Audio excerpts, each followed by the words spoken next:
स्वामी विवेकानंद जी की पुस्तक भक्ति योग का 18वां अध्याय प्रेममय भगवान स्वयं अपना प्रमाण है।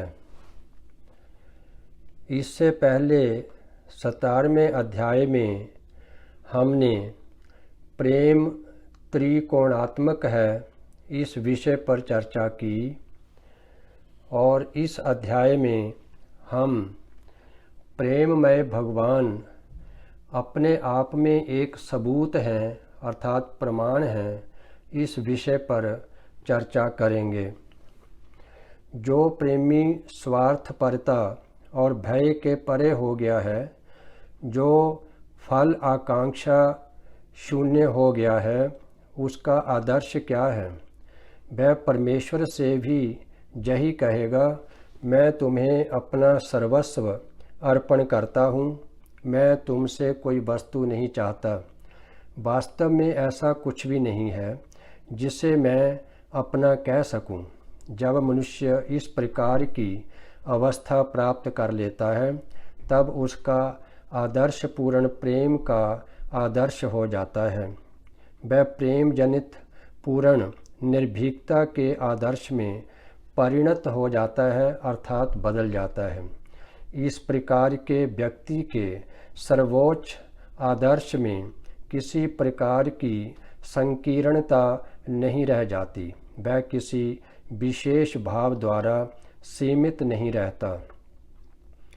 वह आदर्श तो सार्वभौमिक प्रेम, अनंत और असीम प्रेम, पूर्ण स्वतंत्र प्रेम का आदर्श होता है।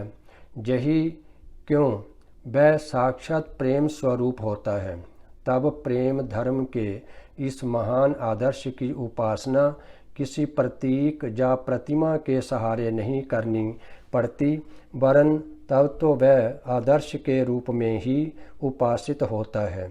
इस प्रकार के एक सार्वभौमिक आदर्श की आदर्श रूप से उपासना सबसे उत्कृष्ट प्रकार की पराभक्ति है। भक्ति के अन्य सब प्रकार तो इस पराभक्ति की प्राप्ति में केवल सोपान स्वरूप हैं। इस प्रेम धर्म के पथ में चलते चलते हमें जो सफलताएं और असफलताएं मिलती हैं, वे सब की सब उस आदर्श की प्राप्ति के मार्ग पर ही घटती हैं, अर्थात प्रकारांतर से वे उसमें सहायता ही पहुंचाती हैं। साधक एक के बाद दूसरी वस्तु लेता जाता है और उस पर अपना आभ्यंतरिक आदर्श प्रक्षिप्त करता जाता है। क्रमशः ये सारी बाह्य वस्तुएं इस सतत विस्तारशील आभ्यंतरिक आदर्श को प्रकाशित करने के लिए अनुपयुक्त सिद्ध होती हैं और इसलिए स्वभावतः एक एक करके उनका परित्याग कर दिया जाता है। अंत में साधक समझ जाता है कि बाह्य वस्तुओं में आदर्श की उपलब्धि करने का प्रयत्न व्यर्थ है और ये सब बाह्य वस्तुएं तो आदर्श की तुलना में बिल्कुल तुच्छ हैं। कालांतर में वह उस सर्वोच्च और संपूर्ण निर्विशेष भावापन्न सूक्ष्म आदर्श को अंतर में ही जीवंत और सत्य रूप से अनुभव करने की सामर्थ्य प्राप्त कर लेता है। जब भक्त इस अवस्था में पहुंच जाता है, तब उसमें ये सब तर्क वितर्क नहीं उठते कि भगवान को प्रमाणित किया जा सकता है अथवा नहीं।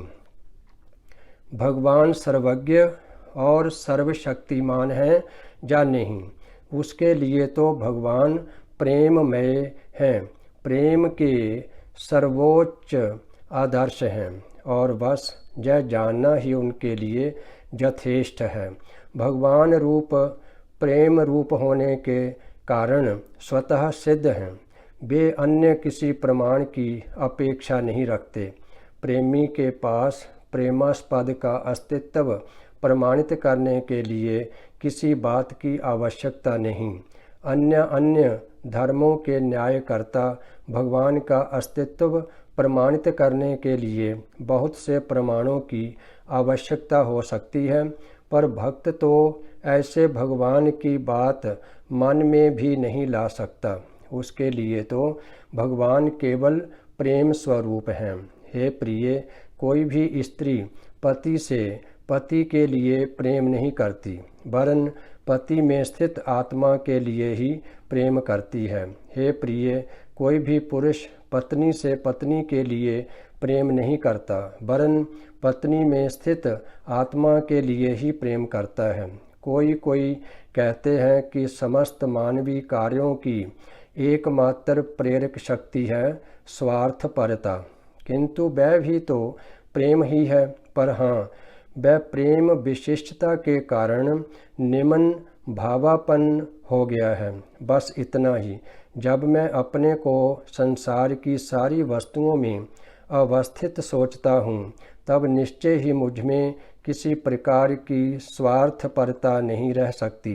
किंतु जब मैं भ्रम में पड़कर अपने आप को एक छोटा सा प्राणी सोचने लगता हूँ, तब मेरा प्रेम संकीर्ण और मर्यादित कर लेना ही हमारा भ्रम है।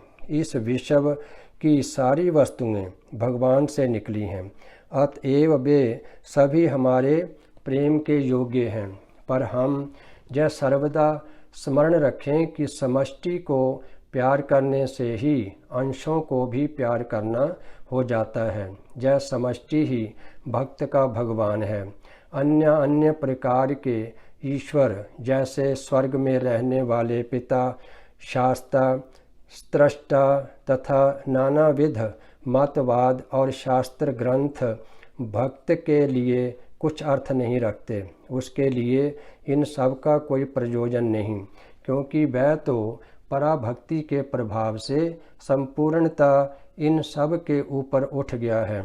जब हृदय शुद्ध और पवित्र हो जाता है तथा दैवी प्रेमामृत से सराबोर हो जाता है, तब ईश्वर संबंधी अन्य सब धारणाएं बच्चों की बात सी प्रतीत होने लगती हैं और वे अपूर्ण एवं अनुपयुक्त समझकर त्याग दी जाती हैं। सचमुच पराभक्ति का प्रभाव ही ऐसा है।